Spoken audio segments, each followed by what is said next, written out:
समय, लोग, नियत, सोच और चेहरे बदलते हैं। दृष्टि भी बदलती है, पर घटनाएं नहीं बदलती।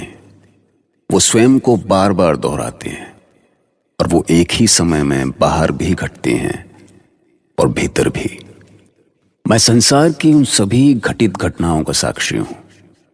मैं वो आंख हूं जो सब कुछ देखती है, अपलक, क्योंकि मैं आकाश हूं। मैं आपको महाभारत की फिर वही कहानी सुनाने आया हूं, जिसमें कहीं हम युधिष्ठिर की तरह हारे हुए खिलाड़ी हैं, तो कहीं शकुनी की तरह चौसर के चतुर, कहीं दुर्योधन की तरह बिगड़ैल कुमार हैं, तो कहीं भीम की तरह बेबस महाबली। ये बात और है कि जीवन के इस खेल में कोई जीतने के लिए बार बार हारता है। हैरानी की बात है ना, मैं भी हैरान हूं। लेकिन शकुनी का खेल भी कुछ ऐसा ही था कि वो बार बार हार रहा था।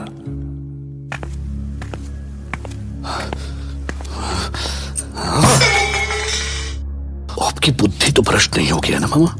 हाँ? जब आपको खेलना नहीं आता तो चौसर के इस आयोजन की आवश्यकता क्या थी मामा? आपको क्या लगता है, क्या मैं अपने अपमान का बदला लेने का कोई और तरीका नहीं ढूंढ सकता था? क्यों मेरी नाक कटवा रहे हो मामा? लोमड़ी सा सोचो, बाघ सा नोचो भांजे। तुम बहुत कच्चे हो, इसीलिए मामा शुकनी से प्रश्न कर रहे हो। ये जीवन एक खेल है, संख्याओं का मेल है। सिर्फ खेल देखो भांजे, सिर्फ खेल देखो। देख तो रहा हूं मामा, देख तो रहा हूं। उन पांडवों के मुख पर मुस्कान देख रहा हूं, अपनी नाक कटते देख रहा हूं मामा। और कितना दिखाओगे, क्या दिखाओगे? मिट्टी डालो भांजे, अपने इस तुच्छ ज्ञान पर मिट्टी डालो। कुछ सच भविष्य के गर्भ में छुपे होते हैं, जिन्हें तुम्हारी ये साधारण आंखें हैं ना, नहीं देख सकती। इसलिए धीरज रखो भांजे। धीरज के कारण ही तो ये इतना कुछ देख लिया मामा, पर अब और नहीं देखा जाता ना। और नहीं, मेरा धीरज टूट रहा है मामा। मेरे ये पासे वो तूफान है जो पांडवों को उड़ा के ले जाएंगे भांजे। पांडवों की ये विजय तो बस उस तूफान से पहले की शांति है, शांति। तो इस बार क्या होगा? क्या वो हारे हुए सारे गांव, सारे हाथी और घोड़े हमें वापस मिल जाएंगे? तुम बस देखते रहो भांजे, और मेरी तरह लोमड़ी सा सोचो और बाघ सा नोचो। ये भरत वंश का दुर्भाग्य है विदुर। विनाश का आरंभ है ये द्यूत। मैं कभी इस द्यूत क्रीड़ा के पक्ष में था ही नहीं तात। परंतु इस द्यूत से भी बड़ा दुर्भाग्य है शस्त्र प्रदर्शन। मैं समझ नहीं पाता कि अतिथि के रूप में आए हुए इन पड़ोसी राजाओं को किसने आमंत्रित किया है। और कौन करेगा तात? मामा शकुनी के इशारे पर भांजे दुर्योधन ने आमंत्रित किया है। तो क्या इसे ज्ञात नहीं है कि आपसी क्रीड़ा में पड़ोसी राजाओं को आमंत्रित करना राज धर्म के विरुद्ध है? यह शकुनी की कूटनीति है तात।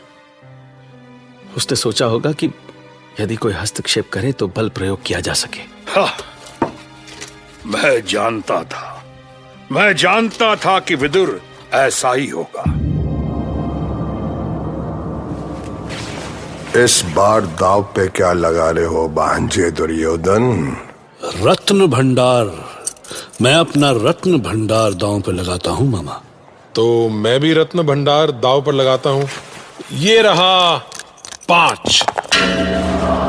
ये मारा 5 नहीं 3। इस बार तुम बाजी हार गए महाराज युधिष्ठिर। रुको मामा शकुनी, बिना खेले आप अपनी जीत की घोषणा नहीं कर सकते। हाथ कंगन को आरसी किया, अभी देख लेते हैं। ये रहा 5। अब तो ठीक है ना धर्मराज, अब तो हम जीत गए ना, हैं? या अब भी कोई शंका बाकी है? तो ठीक है मामा, अब मैं अपना संपूर्ण स्वर्ण और आभूषण दांव पर लगाता हूं। और तुम बोलो मेरे प्यारे भांजे। अब भ्राता युधिष्ठिर की बराबरी तो मैं नहीं कर सकता, पर फिर भी मैं भी अपने स्वर्ण और आभूषण दांव पे लगाता हूं, क्योंकि खेल तो बराबरी का होना चाहिए। इसके लिए ये रहा 7। महाराज युधिष्ठिर, देखो देखो देखो, आ गया है 7। तुम्हारी फिर से होगी है मात। महारानी, महारानी द्रौपदी। क्या हुआ निहारिका? क्या मेरी आशंका सच हुई? हाँ, महाराज युधिष्ठिर ने तो 2 ही दावों में इंद्रप्रस्थ को दरिद्र बना दिया। बस, अब आगे कुछ मत कहो, मैं सुन नहीं पाऊंगी। पर महारानी, सच तो सच है, इसे स्वीकार तो करना होगा। ये सच तो मैंने उसी समय स्वीकार कर लिया था जब दुर्योधन का निमंत्रण आया था, तभी मुझे इसका आभास हो चुका था। सुनो, क्या अभी भी पांडव खेल रहे हैं? जी महारानी, ये खेल अब रुकने नहीं वाला है देवी।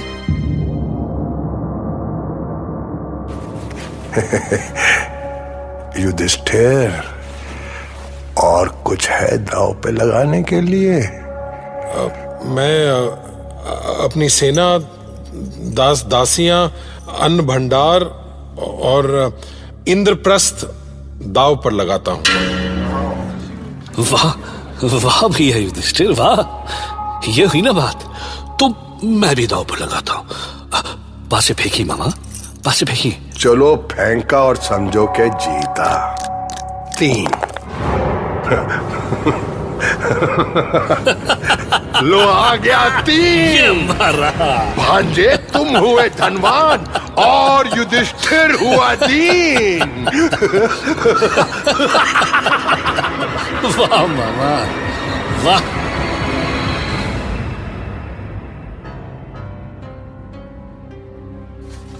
ये पांडवों की नहीं, कुरुवंश की हार है विदुर। उस कुरुवंश की जिसे मैंने वट वृक्ष की तरह अपने रक्त से सींचा है, और मैं अपने जीते जी कुरुवंश की पराजय कभी नहीं देख सकता। तो रुकवाइए इस द्यूत को, यह द्यूत रुकवाया जा सकता है तात। नहीं विदुर, नहीं, अब कुछ नहीं हो सकता। इस स्थिति में दुर्योधन और शकुनी को रोकने की कोशिश भी की गई तो ये सभागृह युद्ध का मैदान बन जाएगा। आप उन्हें यह द्यूत क्रीड़ा रोकने का आदेश तो दीजिए तात, संभव है हस्तिनापुर की प्रतिष्ठा बच जाए। क्या बचाने की कोशिश करूं विदुर? युधिष्ठिर अपनी सेना तक हार चुके हैं, अब तो बस स्वयं को दांव पे लगाना शेष है। और विवशता ये है कि शकुनी की चालों में फंसे युधिष्ठिर ऐसा करने से भी पीछे नहीं हटेंगे।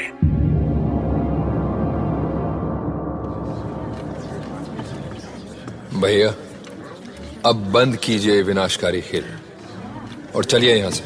पर भीम, धर्मराज खेल छोड़कर जाएंगे कहां? चूहे की बिल में या द्रौपदी के दिल में? अब तो तुम्हारे पास इंद्रप्रस्थ तक नहीं है। जो कुछ तुम हार गए हो, वो सब कुछ वापस पाने के लिए एक ही रास्ता है।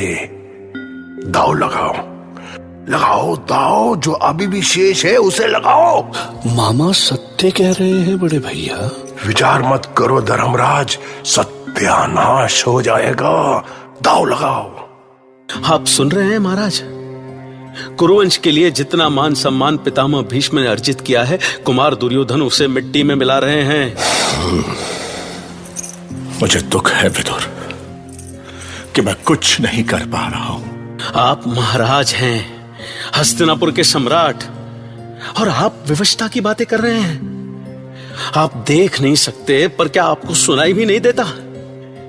क्या आपने कभी सोचा था कि दुर्योधन का द्वेष इस सीमा तक जाएगा कि वो पांडवों का मान सम्मान मिटाकर उन्हें अपना दास बनाना चाहेगा? नहीं विदुर, नहीं। मुझे नहीं लगता कि वो इतना कुछ करेगा। तुम नाहक भयभीत हो रहे हो। आप सच को झुठलाने की भूल कर रहे हैं महाराज। यदि आप हस्तिनापुर को विनाश से बचाना चाहते हैं तो इस युद्ध क्रीड़ा को अभी रोक दें। मेरी बात समझने का प्रयास करें महाराज। हस्तिनापुर सर्वनाश के सन्मुख खड़ा है। बस बस तात विदुर, बस। इस सभा को बाधित करने का प्रयास ना करें, अन्यथा ऐसा ना हो कि हस्तिनापुर के पहले सर्वनाश आपको देखना पड़े। विवेक से काम लो कुमार दुशासन। तुम्हें पता नहीं तुम क्या बोल रहे हो। मुझे अच्छी तरह पता है तात। मुझे समझाने का प्रयास ना करें। क्या आपको लगता है कि हम आपकी भावनाएं नहीं समझ रहे हैं? आप इन्हें कुछ बोलते क्यों नहीं महाराज? चुप रहिए तात विदुर, चुप रहिए, वरना मेरी तलवार आपके रक्त से अपनी प्यास बुझाएगी। इस सभा की मर्यादा भंग कर रहे हैं आप तात। शांत हो जाइए। शांत हो जाइए, सब लोग शांत हो जाइए। इन्हें जीतने का मौका भी तो देना चाहिए ना।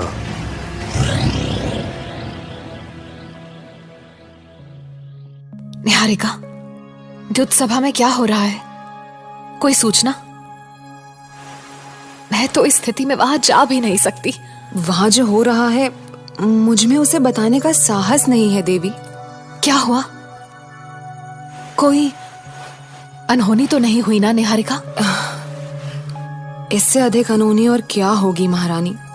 महाराज युधिष्ठिर पूरा इंद्रप्रस्थ हार चुके हैं। क्या? ये क्या किया धर्मराज ने? मैं ये सब बंद करा कर रहूंगी। अब ठहरिए देवी, आप रजस्वला हैं, ऐसे में आप सभा में कैसे जा सकती हैं? काश आप ये सब सुनने के लिए हस्तिनापुर आती ही नहीं। मैं जानती थी यही होने वाला है। मैं जानती थी उस नीच दुर्योधन के षड्यंत्र को। मैं जानती थी। यदि खेल आगे बढ़ा तो अनर्थ हो जाएगा महाराज। अपने पुत्र की बातें सुनी आपने? दुर्योधन में पांडवों से सीधे लड़ने का साहस नहीं है, इसलिए वो दुष्ट शकुनी के इशारे पर नाच रहा है। यदि आपने इस खेल को यहीं पर बंद नहीं करवाया तो कुरुवंश के साथ साथ सारे आर्यवर्त का भविष्य अंधकार में डूब जाएगा महाराज। तात विदुर जो कर रहे हैं पिताश्री, उसके लिए यदि मैं उन्हें काल के मुख में भी भेज दूं ना, तो मुझे दोष मत दीजिएगा। ऐसा ना कहो पुत्र। तुम नहीं जानते कि तुम्हारे तात विदुर सदा तुम्हारा हित चाहते हैं। मुझे मत समझाइए पिताश्री, कौन मेरा हित चाहता है कौन नहीं मैं सब जानता हूं। जैसे कर्म है इनके, इससे तो ये मेरे तात हो ही नहीं सकते, 100 जन्मों में भी नहीं। एक दासी पुत्र दुर्योधन का तात कभी हो नहीं सकता पिताश्री। तुम निरंकुश हो रहे हो पुत्र, भले बुरे की पहचान भूल रहे हो। विदुर जैसे ज्ञानी का परामर्श व्यर्थ नहीं है। मैं जो कुछ भी करूंगा पिताश्री इस दासी पुत्र की इच्छा से तो बिल्कुल नहीं करूंगा। भले ही आप उसे निरंकुशता कहें, पर ईश्वर सदा मेरे साथ है और मैं सदा उसी के कहे पर चलता हूं। शांत हो जाइए, सब लोग शांत हो जाइए और मेरी एक बात ध्यान से सुन लें। धर्मराज युधिष्ठिर ने अपने अनुज नकुल को दांव पे लगाया है। यदि जीत गए उन्हें अपना स्वर्ण और अन्न भंडार वापस मिल जाएगा, और नहीं तो नकुल हमारे सेवक होंगे।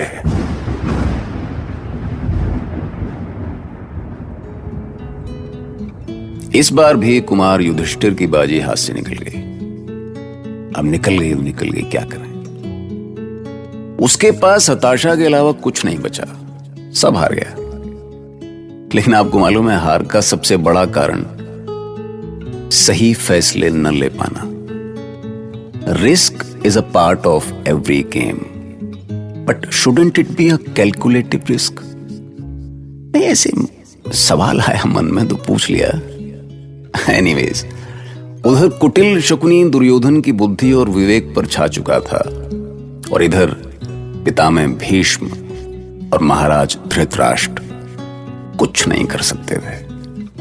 कुछ नहीं मतलब नथिंग। सुनते रहिए महाभारत।